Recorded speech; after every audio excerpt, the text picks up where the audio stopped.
But then you see that revenue that we're expecting even to come from the customs, Nigerian Customs Service now might also drop because of this, the new law about bringing in vehicles through the land borders and the rest of it. So projected revenue coming in from the Nigerian Customs Service might not be as much as we're expecting for 2017. Yeah, on one hand you're right, but my point is, look at Lagos State. So in 2016, Lagos State collected more tax revenue than they did in 2015.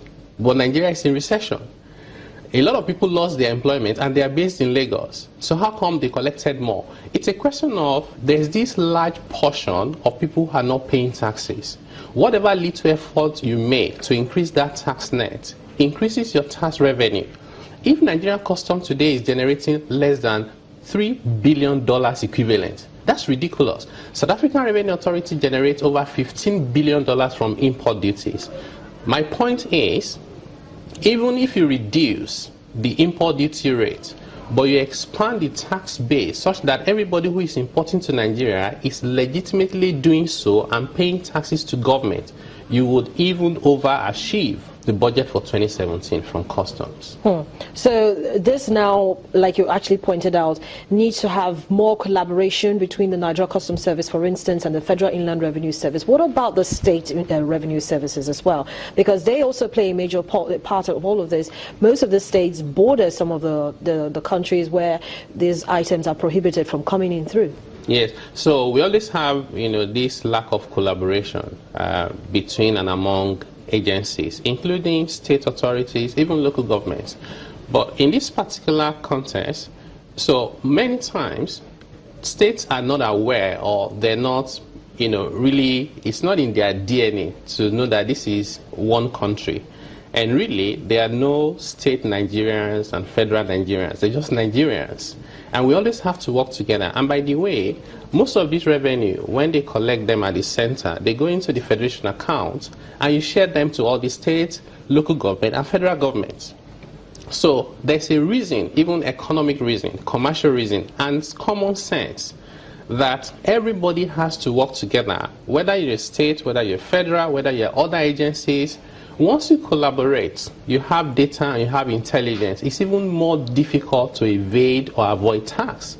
But if you go to someone and you have nothing about them, or you have wrong information about them, they'll play on the loophole and they won't want to pay tax. So indeed, there has to be effective collaboration among states and with other agencies. Talking about tax evaders, with the coming up on the stream of the bank verification number, one would have thought that would have really, reduced. But it still seems as if we have more tax evaders.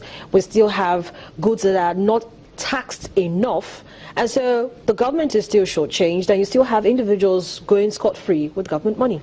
Yes. So on one hand, we're focusing on the wrong things. So according to the NDIC recent report, they said bank accounts that have 500,000 naira or more in them, only 2% of Nigerians have anything like that. So 98% of Nigerians who have bank accounts have less than 500,000 naira. And then what did we do? We said, let's enforce collection of stamp duties on deposit of 1,000. We're just making poor people becoming poorer, increasing inequality. Having said that, Nigeria has too many taxes, officially over 60 different taxes, unofficially over 200 taxes. Leading tax authorities around the world who collect a reasonable percentage of their GDP in taxes have less than 10 different taxes. So if you can harmonize the taxes themselves, and some of these issues have to do with the Constitution itself, and we need to amend it and deal with that. Reduce the number of taxes that you collect. And then use the intelligence. You mentioned BVN, but in fact, if you look at it, you also have the NCC registration. Almost every adult who should be paying taxes, or at least declaring their income, has a mobile phone today that is registered with the NCC. And yet, across Nigeria, the number of people registered for personal income tax purposes used to be 10 million, they're now about 15 million. Workforce is about 80 million. Where are the remaining 65 million people? So if you have intelligence and you don't use it, or you have data and you can't figure out what to do with it, it would be good as having nothing at all. So BVN is important, but we'd only make it as important as we like it to be. What are your expectations for 2017? It seems as if the race has already started, and coming in from a full recession into 2017, the economy is still trying to grapple with what we have. So for you, what do you expect in terms of the tax environment for 2017? Yeah, so what I expect in terms of the tax environment for 2017 is we need to take a step back as a country. Clearly, whatever we've been doing before hasn't been working. So it's just sensible to say, let's do something differently.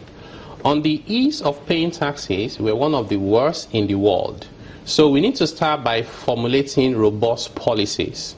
And then we need to amend our laws. We have many laws that are anti-business and they're counterproductive, like taxing a company twice because they've just started a business, like making losses and you can't utilize it, and the list is endless. Once you deal with all of those issues and you try and simplify and use technology in the way you collect and administer taxes, and more importantly, be transparent with how you spend the money, things will begin to transform. Taiwo Oyedele, partner and head of tax at PricewaterhouseCoopers. Thank you so much for your perspectives this morning. My pleasure.